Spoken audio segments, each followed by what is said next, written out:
Dalam kesempatan kali ini, kami dari kelompok PPC, Pemuda Pemudi Company, izin mempresentasikan KKTM kedua yang menggunakan judul sebagai analisis proses perekrutan karyawan baru untuk meningkatkan efisiensi dan kualitas sumber daya manusia. Sebelum materi dimulai, izinkan kami sebagai kelompok untuk memperkenalkan diri masing-masing. Pertama adalah saya, Muhammad Khalid Akbar Widianto, dengan NIM 4250933 sebagai moderator. Perkenalkan, nama saya Nazul Zakiran Jova dengan NIM 642508880 sebagai pemateri kedua. Perkenalkan, nama saya Anna Devita dengan NIM 642508822 sebagai pemateri ketiga. Perkenalkan, nama saya Widiawati dengan NIM 642500898 sebagai pemateri keempat. Perkenalkan, nama saya Manazara Baina dengan NIM 642500839 dengan pemateri kelima. Perkenalkan, nama saya Muhammad Fauzan Ali dengan NIM 642500077 sebagai pemateri yang keenam. Setelah perkenalkan dari masing-masing anggota, izinkan kita semua untuk mempresentasikan materi tersebut. Yang pertama adalah latar belakang. Sistem pengendalian manajemen SDM merupakan rangkaian mekanisme formal dan informal yang dirancang untuk memastikan bahwa perilaku dan keputusan karyawan sejalan dengan tujuan dan strategi organisasi. Menurut Anthony dan Govindarajan 2007, sistem pengendalian manajemen adalah proses di mana manajer mempengaruhi anggota organisasi lainnya untuk mengimplementasikan strategi organisasi. Perkembangan teknologi informasi turut mendorong inovasi dalam praktik pengelolaan SDM. Astuti et al. 2022 mendemonstrasikan bahwa sistem informatika manajemen bersama dengan motivasi kerja mampu mempengaruhi hingga 78% kinerja pegawai. Sementara itu, teknologi blockchain mulai diperkenalkan sebagai solusi untuk mengatasi permasalahan keamanan, kepercayaan, dan akuntabilitas dalam sistem penilaian nilai karyawan. Selanjutnya adalah rumusan masalah. Bagaimana tahapan proses perekrutan karyawan baru yang dilakukan oleh perusahaan dalam upaya meningkatkan efisiensi operasional.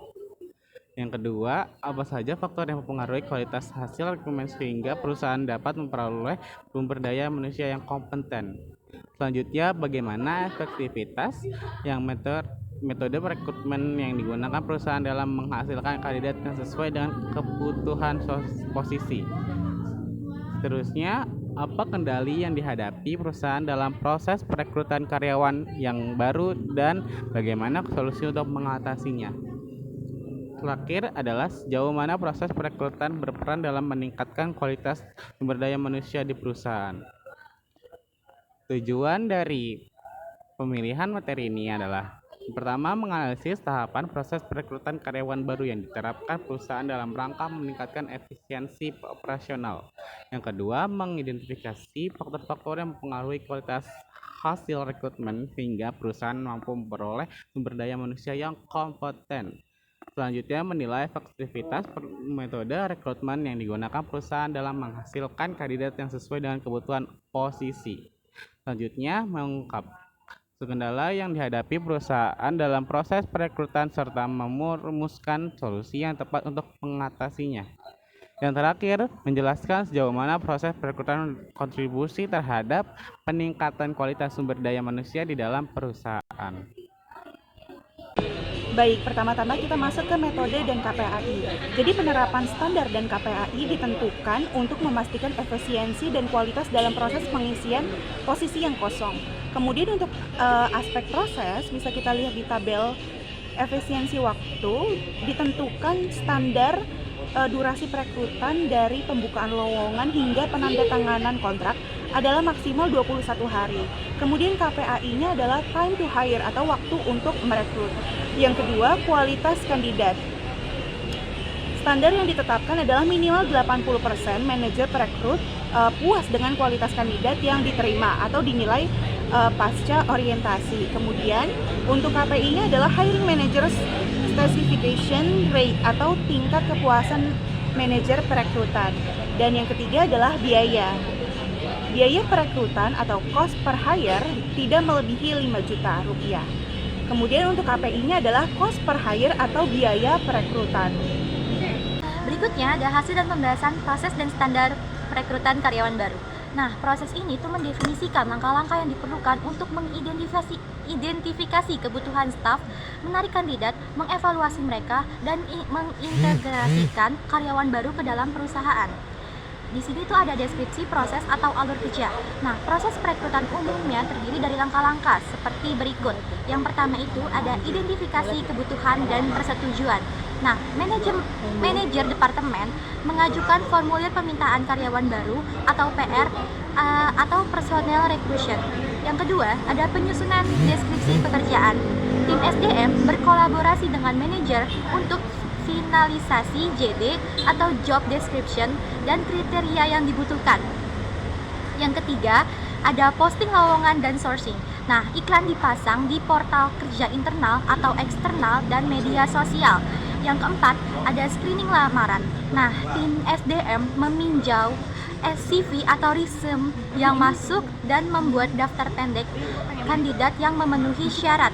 Yang kelima, ada wawancara tahap awal, yaitu wawancara perilaku dan budaya oleh tim SDM. Yang keenam, ada wawancara tahap akhir, yaitu user manager. Nah, wawancara teknis atau berbasis kompetisi oleh manajer departemen terkait. Yang ketujuh, ada pengecekan referensi dan negosiasi, pengecekan latar belakang dan penawaran gaji atau benefit. Yang kedelapan, ada penerbitan offering letter dan penandatanganan kontrak. Dan yang kesembilan, ada orientasi atau onboarding, hari pertama kerja dan pengenalan perusahaan. Baik, berikutnya ada rasio keuangan finansial ratios atau matriks. Metrik keuangan mengukur efisiensi biaya dari proses tersebut. Untuk rasio keuangan yang pertama ada biaya perekrutan. Definisinya, total biaya eksternal, iklan agen rekrutmen, dan internal gaji perekrut, biaya sistem dibagi dengan jumlah total perekrutan dalam periode tertentu. Standar targetnya tuh rata-rata biaya perekrutan tidak melebihi 5 juta per porsi. Untuk rasio keuangan yang kedua atau ROI perekrutan, definisinya tuh matriks yang lebih kompleks yang mengukur nilai finansial yang dibawa oleh karyawan baru dibandingkan dengan biaya perekrutannya. Dia tuh sering diukur dari performa kerja atau kontribusi pendapatan. Selanjutnya, kita masuk di analisis gap dan akar masalah. Analisis gap dilakukan dengan membandingkan data aktual dengan standar yang ditetapkan. Berfokus pada deviasi negatif yang signifikan. Sasaran utamanya adalah KPI time to hire atau waktu untuk merekrut. Seperti standar targetnya itu maksimal 21 hari kerja, aktual rata-ratanya itu 18,5 hari kerja, tercapai secara keseluruhan, serta deviasi kritisnya itu posisi supervisor gudang mencapai 24 hari kerja. Terdapat gap kinerja sebesar 3 hari untuk posisi supervisor gudang yang mengindikasikan adanya hambatan spesifik dalam proses perekrutan posisi tersebut. Selanjutnya, kita masuk di analisis akar masalah, root cause analysis atau RCA. Kita menggunakan 5 metode WISE sederhana untuk mendalami penyebab keterlambatan posisi supervisor gudang tersebut. Masalahnya itu, perekrutan supervisor gudang memakan waktu 24 hari kerja, yang dimana itu melebihi target yang hanya 21 hari kerja. Yang pertama itu mengapa prosesnya terlambat, dikarenakan tahap wawancara akhir di negosiasi offering letter itu tertunda. Yang kedua itu mengapa tahapan tersebut tertunda, dikarenakan manajer operasional yang merupakan wawancara kunci sedang cuti mendadak selama 4 hari dan tidak ada pendelegasian wewenang. Yang ketiga itu mengapa tidak ada pendelegasian wewenang atau pewawancara cadangan. Hal tersebut dikarenakan protokol standar operasional atau SOP SDM tidak secara eksplisit mewajibkan penunjukan delegasi saat manajer inti berhalangan hadir. Lalu selanjutnya itu mengapa SOP tidak mencakup hal ini. Manajemen SDM sebelumnya mengasumsikan bahwa manajer akan proaktif mengatur jadwal mereka atau mendelegasikan sendiri. Dan yang terakhir itu mengapa asumsi ini dibuat. Dikarenakan tidak ada tujuan risiko proses berkala yang mengidentifikasi potensi bottleneck atau hambatan akibat ketidakadaan personel kunci. Baik, kita masuk ke pembahasan ini yaitu adalah target hasil akhir. Target hasil akhir itu pertama adalah KPI utama, rata-rata time to hire stabil pada maksimal 21 hari kerja untuk semua jenis posisi. tanpa pengecualian. Terus yang kedua itu adalah resiko. Menurunkan resiko bottleneck proses perekrutan akibat ketiadaan personal kunci hingga 0%. Selanjutnya itu ada dampak. Nah, dampak yang diharapkan dari rencana perbaikan. Nomor satu itu adalah dampak terhadap waktu atau time. Dampak utama yang diharapkan adalah peningkatan efisiensi dan konsistensi dalam durasi siklus perekrutan. Nah, dibagi menjadi 3.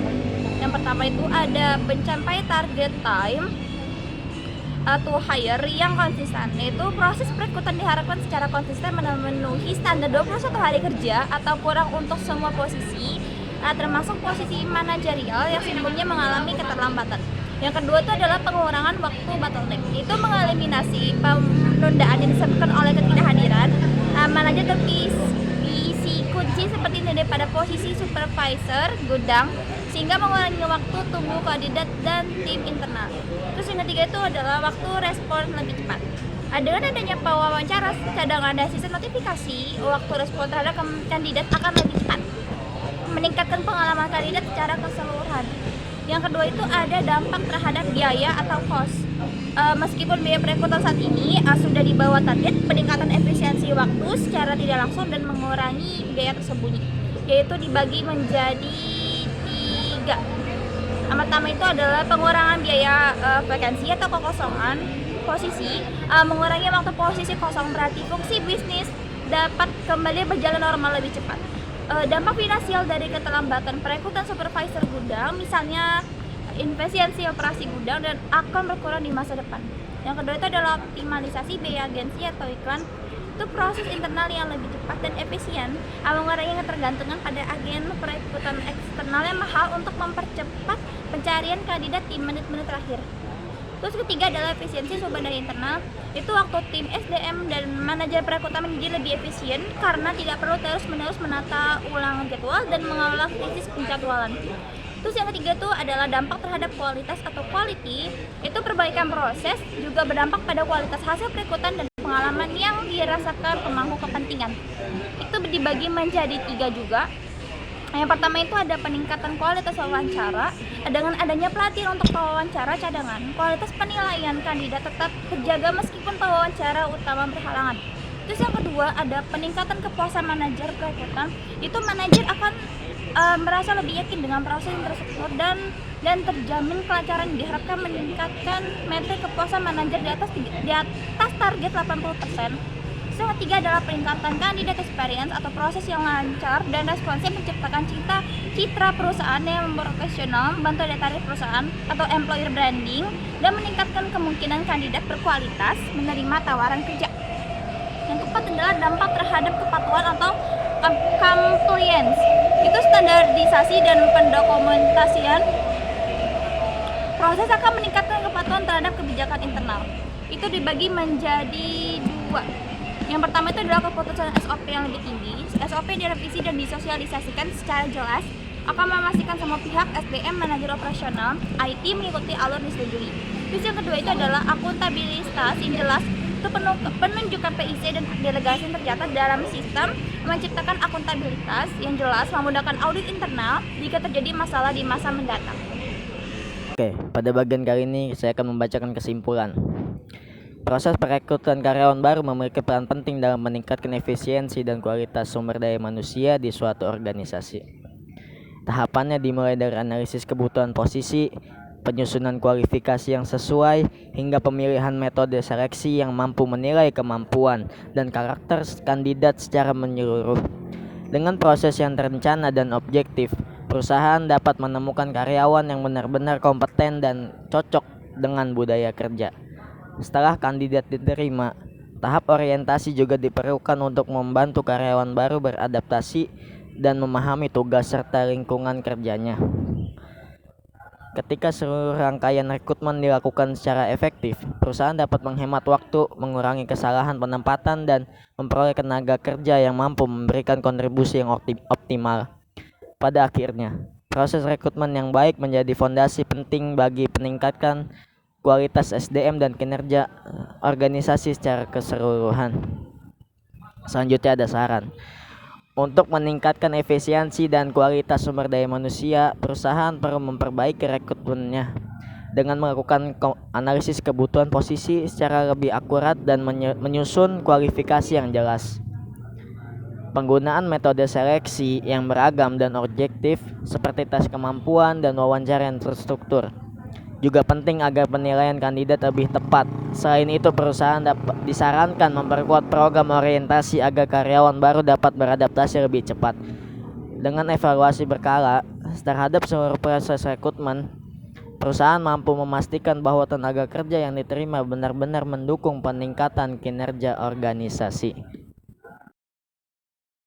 Sekian dari kelompok kami. Jika ada kurangnya mohon dimaafkan, jika ada lebihnya bisa diterima. Mungkin itu saja yang bisa kita sampaikan. Kurang lebih mohon maaf. Wabillahi taufiq wal hidayah. Wassalamualaikum warahmatullahi wabarakatuh.